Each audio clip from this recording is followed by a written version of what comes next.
नमस्कार दोस्तों। पश्चिम बंगाल में ममता बनर्जी की तीसरी सरकार का भी गठन हो गया और भारतीय जनता पार्टी जो कि इस बार सरकार बनाने का दावा कर रही थी और 75 सीटें जिसकी आई और विपक्ष में अब बीजेपी प्रमुख दल बन चुकी है, उसने अपने नेता प्रतिपक्ष का चुनाव भी कर लिया शुभेंदु अधिकारी के रूप में।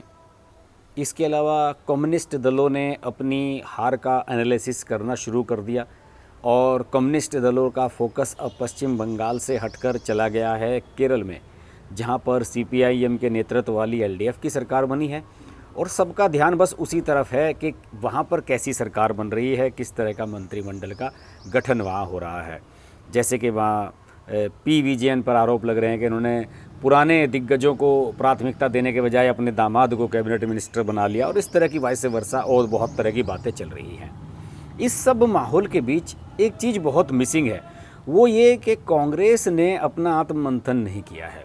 पश्चिम बंगाल में ये बताया जाता है कि अधीर रंजन चौधरी, जिनके नेतृत्व में कांग्रेस नेतृत्व वाला विपक्ष चुनाव लड़ रहा था, जिसमें सीपीआईएम, आईएसएफ ये लोग सब शामिल थे, अधीर रंजन चौधरी ने बताया जाता है कि चुनाव नतीजों के साथ ही अपनी ख़राब परफॉर्मेंस को देखते हुए सोनिया गांधी को एक लेटर लिखा था और उसमें ये लिखा था कि भाई मैं अब इसकी जिम्मेदारी लेते हुए, हार की जिम्मेदारी लेते हुए अध्यक्ष पद को छोड़ना चाहता हूँ।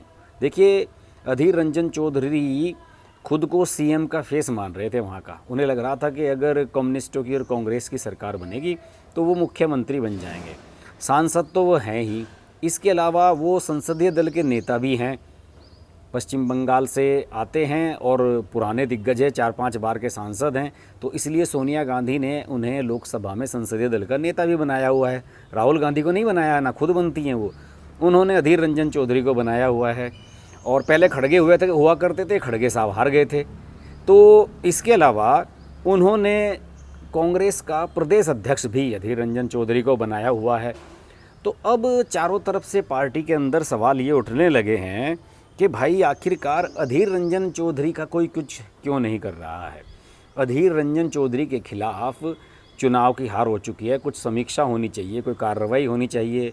और उसके अलावा जब उन्होंने अपना इस्तीफ़ा, रेजिग्नेशन सोनिया गांधी को भेजा तो सोनिया गांधी ने कहा कि नहीं, आप अभी वहाँ का पदभार संभाले रखिए। ऐसा कौन सा महत्वपूर्ण काम उन्हें वहाँ करना है कि उनके खिलाफ कोई एक्शन नहीं हो रहा है।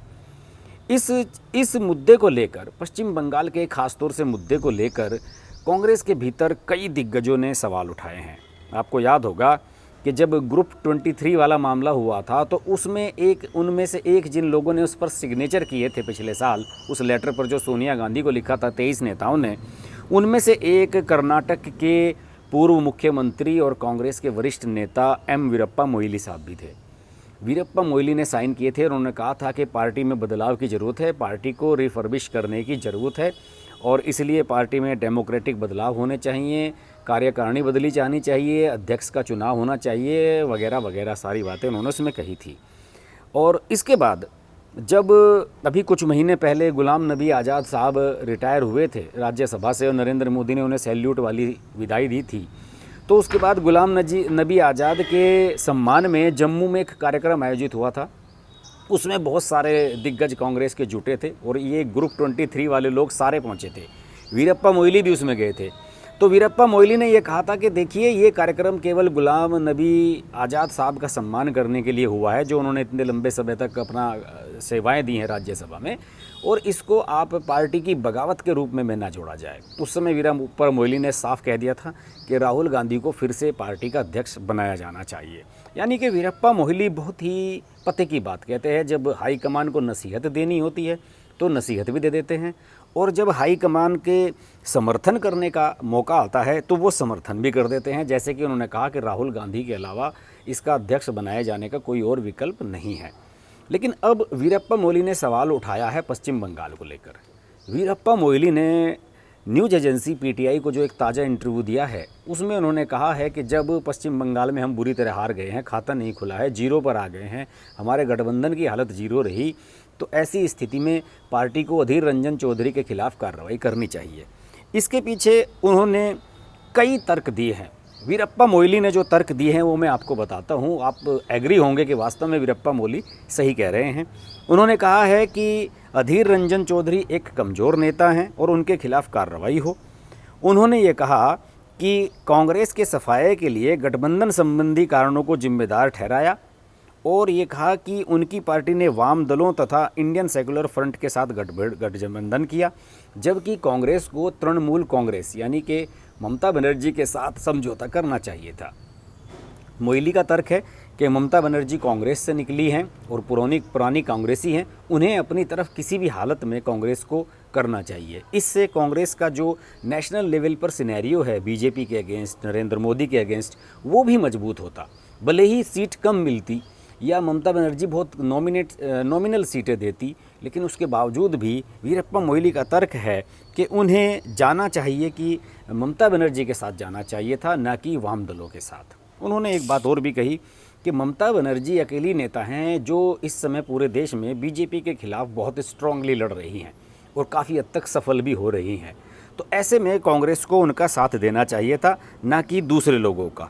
उन्होंने ये भी कहा कि अधीर रंजन चौधरी की सबसे बड़ी कमी है कि वो ममता बनर्जी को लेकर बहुत ही चीप कमेंट्स करते हैं, बहुत ही घटिया कमेंट पहले से करते रहे हैं और ये बात ना तो वहाँ के लोगों को पसंद आती है कि उनकी मुख्यमंत्री के बारे में कोई ऐसा कहे। इसके अलावा कांग्रेस के जो पुराने नेता हैं, कांग्रेस के जो कार्यकर्ता हैं और जो परंपरागत रूप से कांग्रेस से जुड़े हुए हैं, उनका भी ये मानना है कि ममता बनर्जी के बारे में इस तरह की बातें कहकर अधीर रंजन चौधरी ने वहाँ पर कांग्रेस की स्थिति को कमज़ोर ही किया है।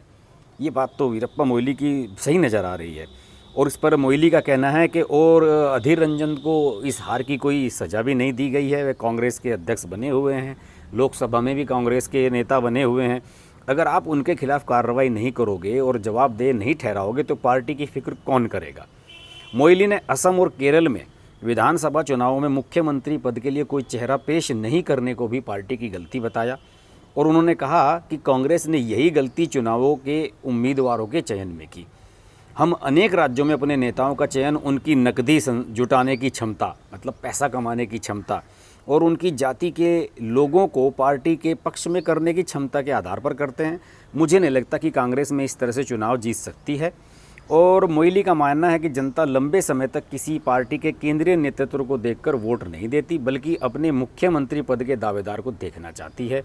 तमिलनाडु में कांग्रेस एक गठबंधन से दूसरे में चली जाती है, लेकिन चुनावों के बाद पार्टी संगठन को मजबूत करने के लिए प्रयास नहीं करती। ये बात बिल्कुल उन्होंने सही कही है। गठबंधन आप कर रहे हैं, अपना संगठन मजबूत नहीं कर रहे हैं।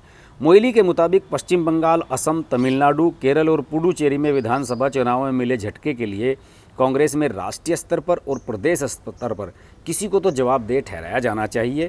कांग्रेस में सब कुछ तात्कालिक ज़रूरत के हिसाब से किया जाता है, इससे कुछ फ़ायदा नहीं मिलेगा। पार्टी को बूथ स्तर से शीर्ष स्तर तक आमूलचूल सुधार करना होगा और चुनाव में हार से सबक भी लेना होगा। वीरप्पा मोइली ने पते की बात कह दी है और अब पता नहीं कि सोनिया गांधी की आंखें खुलेंगी या नहीं।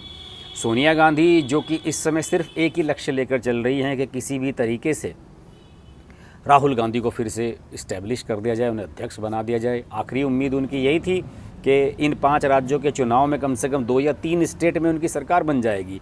तमिलनाडु में उम्मीद थी उन्हें, केरल में उम्मीद थी। तमिलनाडु में तो खैर सहयोगी दल थे वो, लेकिन उन्हें केरल में उम्मीद थी, असम में उम्मीद थी और पुडुचेरी में भी उम्मीद थी। लेकिन कहीं भी ये उम्मीद खरी नहीं उतरी और राहुल गांधी की ताजपोशी फिर अटकती हुई नज़र आ रही है। ऐसी स्थिति में मुझे तो यही लगता है कि अगर कांग्रेस हाईकमान सोनिया गांधी या राहुल गांधी, प्रियंका गांधी खुद ही ये सोचें कि उनके वरिष्ठ नेता क्या कह रहे हैं और उनकी बातों पर ध्यान मनन करें, तो मुझे लगता है कि कांग्रेस का रिवाइवल हो सकता है। अन्यथा इसका गड्ढे में जाना तय है। ग्रुप 23 के नेता यही बातें कहते रहे हैं और यही अब वीरप्पा मोइली ने कही है। देखते हैं वीरप्पा मोइली की कहने पर सोनिया गांधी की आंखें खुलती हैं या नहीं। हम कांग्रेस की स्ट्रैटेजी, पार्टी का जो तौर तरीका है उस पर लगातार हम चर्चा करते रहे हैं। मैंने एक कांग्रेस के ऊपर एक पूरी प्लेलिस्ट बनाई हुई है, उसे आप देख सकते हैं।